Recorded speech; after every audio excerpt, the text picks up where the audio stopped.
So Elon Musk just launched Grok 4, claiming it was better than PhD level in every subject, no exceptions.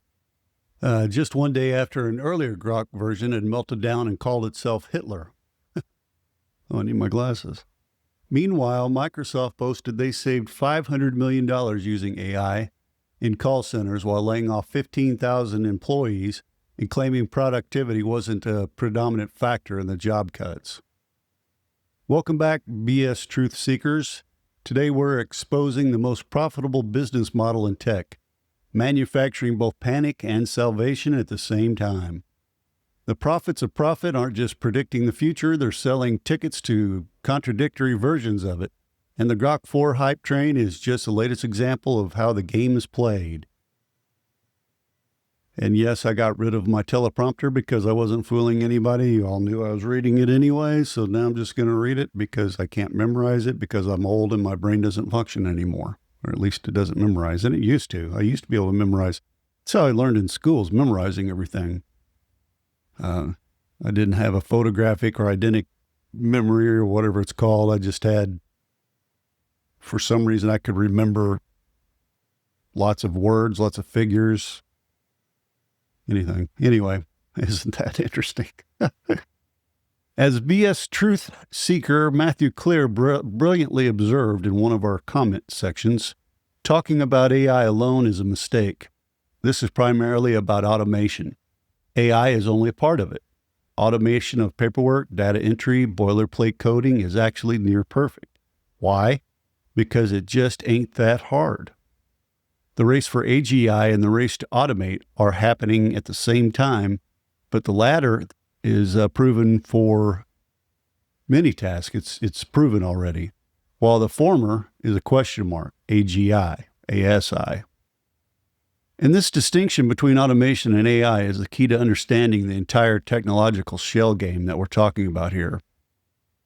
Automation, as Matthew pointed out, is the process of digitizing repetitive tasks. It works perfectly because it's doing something computers are good at, doing repetitive tasks. True artificial intelligence, the attempt to mimic human cognition, remains fundamentally broken despite trillions in investment dollars already. The prophets of profit deliberately blur this distinction, taking credit for automation successes while blaming AI failure on early-stage technology. I even say it, this is the worst this technology will ever be, and that is true. That's a true statement. But they use it all the time for everything. It's like claiming your smart toaster is just a primitive version of Commander Data. You know, it's and that's from Star Trek if you're not a Trekkie. When in reality they're two different categories. They're not the same thing. You know, technology and the repetitive type of technology and AI or AGI, ASI are not the same things. And I was having trouble with that in my brain until Matthew pointed that out in our last episode, I think it was, or the one before that. And I appreciated that. It became clear to me, my muddled brain, you know, there is a difference between automation and AI. And it's hard to see sometimes. Sometimes I'm calling what is just automation, I'm calling it AI. And that's what Matthew is telling me. Don't do that. And he's right. This deliberate confusion allows the same tech evangelist to predict digital doom and digital salvation at the same time, and often in the same presentation. And the price of admission to either future, just $499 for their exclusive online course or consultant package. You know, they can hire them as a consultant.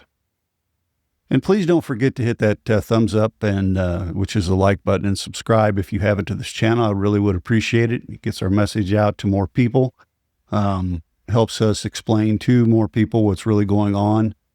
And also, like I said, I appreciate your comments in the comments section. I obviously include some of them, and I've got another one coming up here in a minute because they're just damn good. You know, we common folks, us, you know, human types, we've got to keep an eye on things. We've got to realize what's coming, what's not actually here yet, but we can't sit back and wait for AGI, ASI to take over everything. And, well, I thought you just said it's hype. Some of it is hype, but that doesn't mean the technology is going to stop.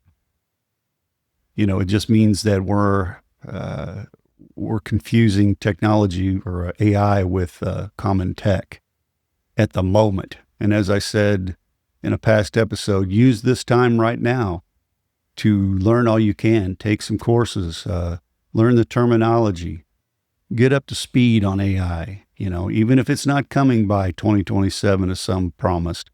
If you're still going to be working by 2030, doesn't hurt to be prepared just in case, right?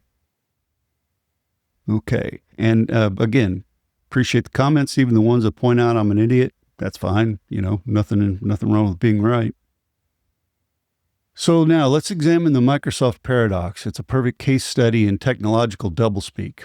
In an internal presentation last week, Microsoft's chief commercial officer, Judson Althoff, boasted that the company saved over $500 million using AI just in their call centers. This announcement came days after Microsoft laid off 9,000 workers, bringing their total job cuts to around 15,000. During a separate event, Microsoft's head lawyer, Brad Smith, not to be confused with Brad Smith, the former Missouri Tiger quarterback who I think was drafted by the Jets, ended up being a quarterback and wide receiver. I figured some of you might be confused by that. Anyway, lawyer Brad Smith claimed that boosting productivity was not a predominant factor in those job cuts. Yeah, of course he did, right? So let's get this straight. Microsoft saved $500 million with AI in call centers. Microsoft laid off 15,000 workers. Microsoft claims these layoffs weren't predominantly about productivity. Microsoft closed the first quarter with $26 billion in profits and $70 billion in revenue. Microsoft's market cap surged to $3.7 trillion, second only to NVIDIA. NVIDIA is way over $1 trillion now. The pattern repeats across the industry. Automate away jobs using proven technology. Call it AI to sound like you're cutting edge. Lay off workers while claiming it's not about productivity. Then boast to investors about productivity gains from AI investments.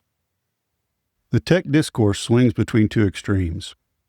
But sometimes reality is actually more complex than either narrative suggests. Elon Musk's July 9th launch of Grok 4 exemplifies this perfectly. Just one day before that, an earlier Grok version melted down on X, repeatedly calling itself Hitler and sharing violent fantasies. Well, isn't that special? The new model allegedly scores 16.2% on the challenging ARC AGI-2 benchmark. We all like to use that from time to time, don't we? Nearly double its closest competitor. So Grok 4 apparently is good. But wait. This whiplash-inducing contrast from horrific failure to potential breakthrough in 24 hours illustrates how the technological reality often defies simple narratives. Yet even legitimate advancement comes packaged in the profit of profits language we've come to expect. Grok 4 is better than any PhD level in every subject. No exceptions. Again, that's what Musk said. Wrapping a potentially significant technical achievement in the maximalist language that characterizes tech evangelism. And just mark my words, this is how it's going to go, okay? It's the same pattern we've seen a dozen times already. The initial awe and excitement, we're there right now with Grok 4. Growing evidence of limitations and failures, that'll be coming soon. Actually, it's not that impressive, backlash videos on YouTube. And then really it'll settle somewhere in the middle between those two. It's the documented cycle of every major AI release from GPT-3 to Claude to Gemini. But the technological reality is always somewhere between the initial hype and the inevitable backlash every single time. It falls right in the middle. On one side, we have the doom merchants, AI safety researcher Roman Yampolsky, tells Joe Rogan there's a 20 to 30% chance advanced AI could literally wipe out humanity. A number he admits is conservative, just a conservative estimate. Meanwhile, these supposedly apocalyptic systems can't reliably play tic-tac-toe against a child, or even me. On the other side, we have the salvation sellers. Venture capitalists claims we're nearing robotic ChatGPT moment where a single pre-trained model fine-tunes to forklifts, drones, or humanoids in days, not months, despite most AI systems still struggling with basic spatial reasoning and context understanding. Both extremes serve the same purpose, to extreme maximum funding from investors terrified of missing the next big thing, FOMO, fear of missing out, while also creating economic anxiety that drives desperate workers to buy salvation through courses, certifications, and consulting. The automation shell game works like this. When something works perfectly, like automated customer service routing, document processing, or data entry, it's branded as AI, despite being standard automation with perhaps a sprinkle of machine learning. When something fails big time, like chatbots hallucinating Shakespeare quotes about robotic reproduction or image generators creating humans with six fingers. Did you see the Naked Gun posters with Liam Neeson? He's got like 8 fingers on his gun hand. They did it on purpose to make fun of AI. I love it. I can't wait for that movie. But, when that happens, it's dismissed as an early stage AI failure that will improve with more data and compute. Inference time. This shell game allows companies to take credit for automation successes while perpetually moving the goalposts for actual AI failures. The result? It's an endless cycle of hype that keeps investments flowing, and it's selling the idea that these systems are almost there. Man, just one more round of funding, just one more training run, just one more breakthrough away from AGI or ASI. It's the technological equivalent of this time it's different. The 4 most expensive words in the English language. The real money isn't in building functional AI systems. It's in prophesying about them. The industry of AI prognostication has become more profitable than actual AI development, creating a cottage industry of AI transformation consultants, charging 6 figures to help companies prepare for disruption because it's coming tomorrow. Online courses promising to make you AI-proof for just $499. Conference speakers claiming insider knowledge of what's coming next. You even see that on YouTube videos. This changes everything. This means it's dead. It'll never be the same. The marketing profile or the marketing formula is perfect. Create fear about technological displacement, then sell the solution to the very anxiety you've manufactured. The most successful prophets are those who can predict doom and salvation at the same time, allowing them to attract both pessimists and optimists with the same marketing funnel. Are you worried about AI taking your job? Buy my course. Are you excited about AI creating new opportunities? Also, buy my course. And I'm not any better than these people. I find myself in the same boat. I'm both worried about AI and excited about AI at the same time.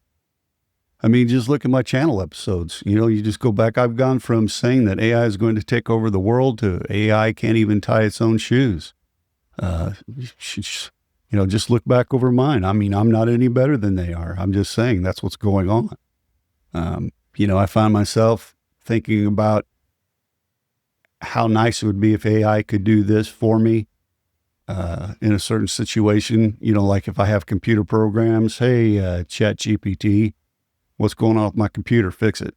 That'll be here one of these days. In my lifetime, I don't know. In your lifetime, I don't know. But it'll be here at some point. Maybe not by 2027, maybe by 2030. Nobody knows, and that's the problem. These courses, and I've encouraged you to take courses, and I still do. I mean, you don't have to spend $499 on them. A lot of free courses that are good, just to get yourself up to speed with this. I'm not saying AI or AGI, ASI is not coming. A lot of ASI is here, But ASI is a ways off. That's what I'm saying. And that could change again any day. That's the problem. See? But the tech brethren know this. And they use that to explain everything, okay? To make excuses for everything. Yeah, it's not here yet, but it'll be here tomorrow. All we've got to do is build this data center, that data center, spend $8 trillion, and we'll have ASI. Are they right? I don't know. Neither do investors. But FOMO, fear of missing out, that's what's driving this whole thing. The prophets of profit aren't selling contradictory futures. They're selling contradictory present realities, where AI is both advanced enough to eliminate your job, but primitive enough to need your help to function properly. The digital Schrodinger's cat isn't dead or alive. It's whatever state maximizes quarterly profits. The confusion between AI and automation functions as a deliberate strategy to prevent collective action. This distinction matters because it clarifies what we're actually facing. Proven automation technology eliminating jobs while hypothetical artificial intelligence gets the headlines. As economists explore solutions like sovereign wealth funds to distribute technological benefits, viewer Joe Smith, may or may not be his real name, may or may not be related to Bud Smith, the last St. Louis Cardinals pitcher to throw a no-hitter in 2001, I think. But Joe Smith, he's another one of our BS truth seekers, proposed a thought-provoking alternative to this: decentralized AI ownership, drawing a parallel to how horses became economically obsolete after the internal combustion engine.